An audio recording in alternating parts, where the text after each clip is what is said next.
This weekend is the second race of the Formula E season, which is taking place in Marrakesh. And joining me is Formula E presenter Nicki Shields to have a little chat about what we're expecting from this weekend. Yeah. So obviously we're one race in, Nicki, which took place on the outskirts of Riyadh just before Christmas.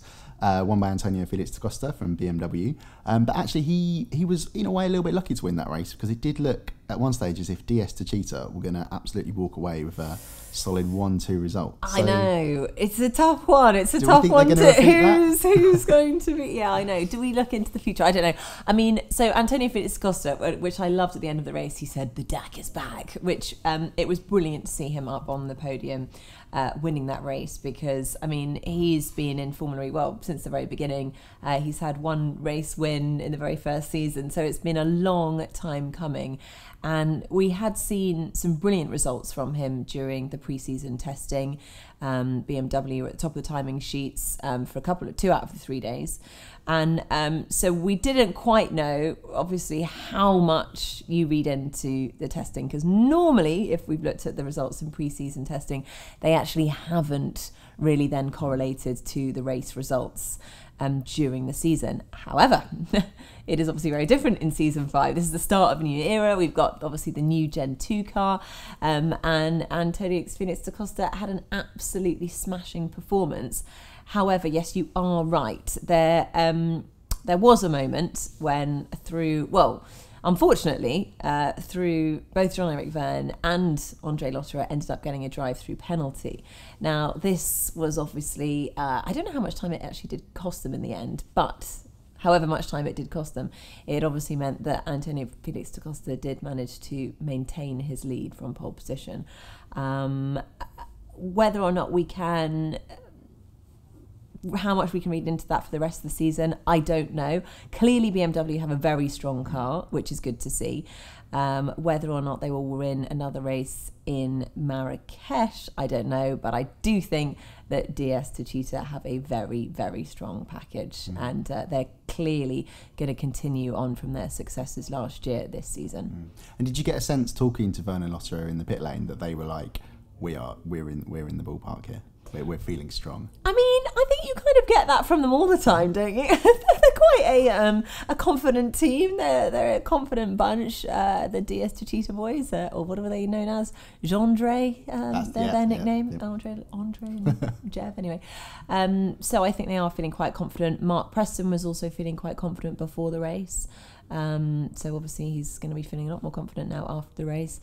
It's obviously a big time for them as well, having DS involved. You know, Techeetah last year they were effectively a customer team. They bought the powertrain from Renault. So they did an exceptional job being able to win the Drivers' Championship and narrowly missed out on the Teams' Championship. So they were a really strong team last year, and now having DS involved as well, you know, suddenly this could be the dream pairing. And you look at that in comparison to, say, Audi, who massively struggled in Saudi Arabia, which I don't think anyone was expecting. You know, they really struggled actually in season 4 at the beginning of the season, and it looks like the same thing might happen again. Hopefully it was just a setup issue, which they can obviously address in Marrakesh, but again, time will tell. I mean, I think it took Lucas di Grassi until race 5 last season to actually get any points, and he was the reigning champion at the time. So you know, that was a really tough start. So I'm sure they're looking on thinking, please don't let that same thing happen again. Although they did go on to win the Teams' Championship, so. Yep, they've got form for recovering strongly. Incidentally, that when Di Grassi scored his first point last season, that was my first Formula E race covering it as Autosport's correspondent. So clearly, I'm a good luck charm. You were bringing him luck, but clearly, hang on a minute. What happened in Saudi? Your luck's gone to António Félix Da Costa? Is that who your bets are? Who are your bets on? For this weekend, I would be astonished if DS Techeetah aren't up there again. Yeah. Because of the way that Vergne and Lotterer came through the field, they looked like they were on another planet when it came to pace. Now, as you said, Alan Manish and Audi said after the race, you know, we think it might be a sort of more of a setup thing, not quite track specific, but they just feel like we've still got a great package. We just didn't get the best out of it here, and they were obviously affected by they had an energy spike in qualifying that meant that Degrassi was the back of the grid. Exactly. So that hobbled them a little bit, but they did come back through. Interestingly, Virgin Racing Sam Bird, because they're an Audi customer team now, that he reckons they were a little bit ahead of the Works team, based on what happened in Sam the race. Bird. Yep. Interesting. So it could be a little interesting dynamic there. Just to be terrible and throw all the way back to what we're talking about in terms of Lotterer and Vergne. Yeah. If they're going to be title contenders, and I think they're going to be right out there this weekend. Do you think that little bromance is going to fall apart this year?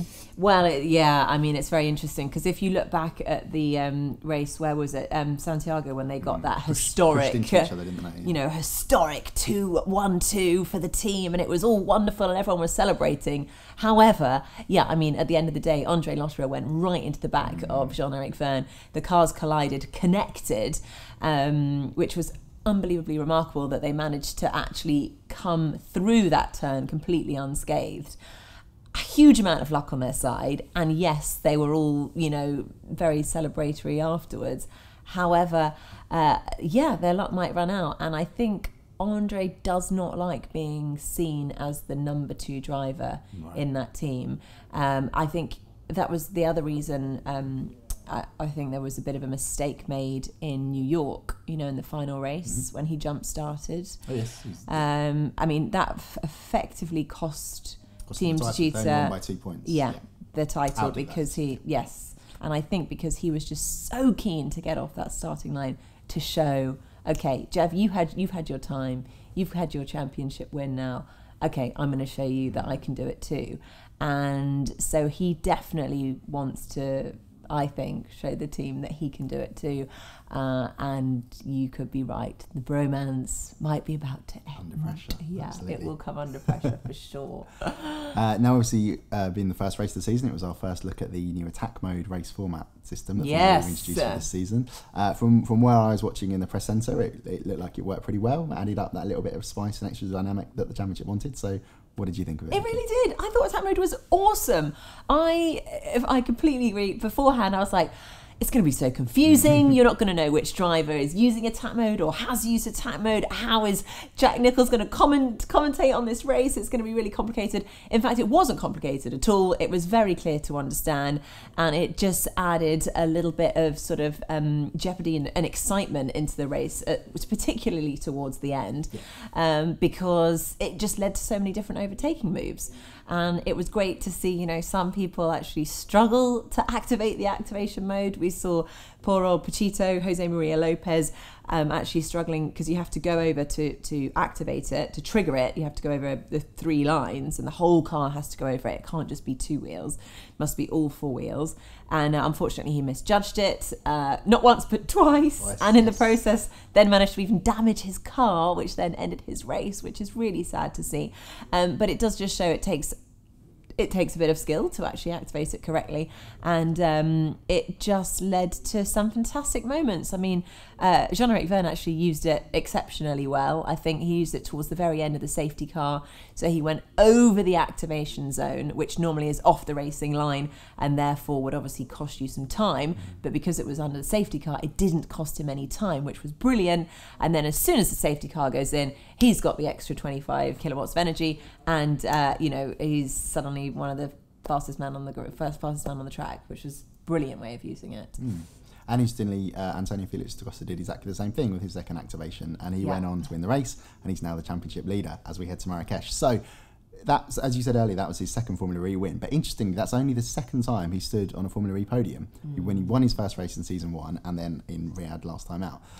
So my question now is, do we have to think of him as a title contender? I appreciate it's extremely early stages, but I mean, you definitely, absolutely. I mean, the fact that he was, I think interesting, was he the fastest on 2 of the 3 days? Yes, on the... And then the other was Alex Sims. Yeah, exactly. So, I mean, the fact that he's been, he had pole position, which, is separate to the race, really.